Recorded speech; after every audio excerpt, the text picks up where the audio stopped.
Rikua. Happy New Year!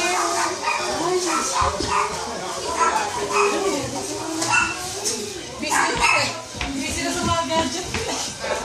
Ay, hindi ba tayo picture? Picture na tayo. No thanks. 2014 na. Kaya ko na yung tripod ko. Wala si Tito. Ay, wala pa sila? Kapag balik nila ang live. Ay, natin na ba si Inay? Yeah. Hindi naman tayo Hindi naman tayo nagkaan. Kaya pala nag-retouch. Ayun ni Kaya pala.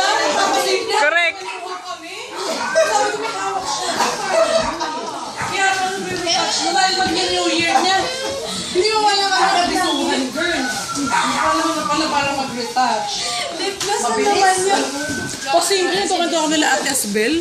Yes. Maya-maya o shiny na ang lips. Ganun talaga.